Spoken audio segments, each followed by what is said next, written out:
Welcome to my presentation. The last few years have seen an immense increase in the use of ebooks. Technologies such as iPads, Kindles, smartphones and tablets have birthed a new era in publishing that is simultaneously creating and matching demand for modern consumers. A study I came across in 2012, which took place in America, showed that there were 4 times more people using ebooks on a typical day-to-day basis than there were 2 years previously in 2010, which means levels must be even greater now.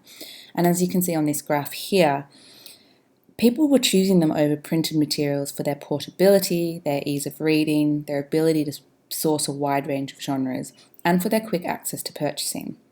So naturally, graphic designers have seized this opportunity for freelance formatting and cover design work, and the internet is full of business and tutorial pages for designing ebooks, as you can see here.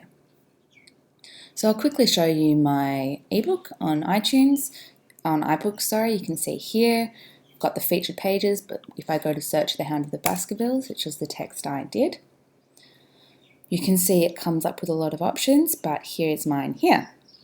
So it was published on the 26th of May, and rather than download it now, I'll take you to my library where I already have it prepared. So I'll click into it so we can have a look. This is my ebook, my cover there, and my computer's been a bit slow, so hopefully it does open.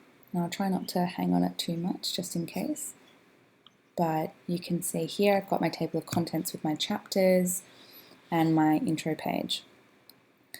So my first insight was the fact that you can't force every stylistic element. So if you have a look behind here at my InDesign document, you can see that I've actually put a drop cap in here, which wasn't translated into my Epub. And after playing around and having no luck, I realized from some research that I would have to play around with CSS to get the drop cap to translate into my Epub. But it actually wasn't going to ensure that it would work on every format.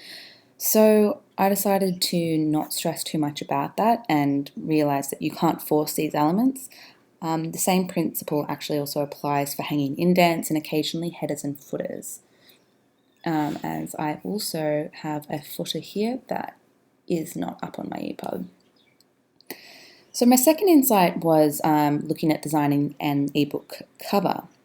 So this was a learning curve, as we rarely have to design something that's purely going to be viewed on screen. You can see my cover here. So not only this, but I learnt through research that other designers have discovered that the most important element of ebook covers is legibility when viewed as a thumbnail. This is because if you have a look back at iBooks here with me, if I can find iBooks, let's go back to the library. You can see you can only see covers as thumbnails. So when consumers are scrolling through lists of free or recommended ebooks to potentially download, they're not going to look twice at something they can't even read, which you can see in some of these here, like this is a bit hard. This one's a bit hard, but most people are going for bold lettering. So clarity is therefore your primary priority before making sure your design will stick out and grab people's attention.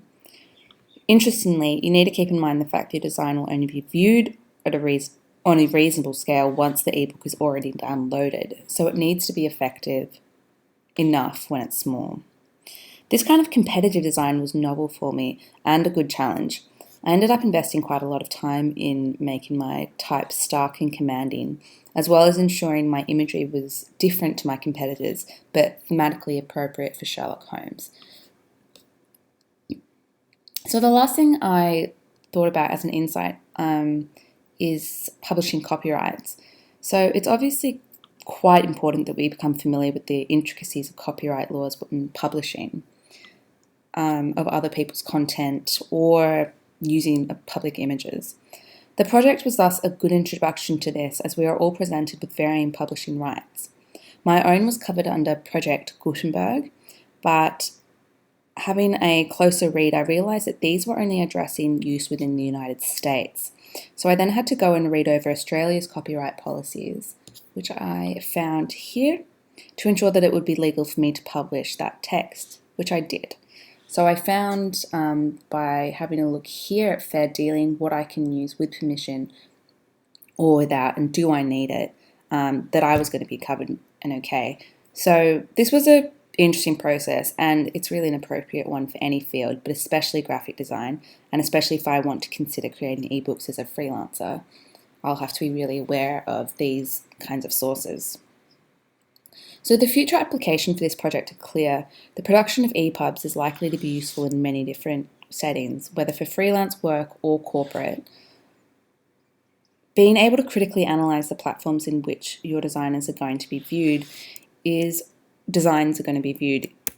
really important for designers. And this was something I was reminded of when making my own cover for this. Thank you.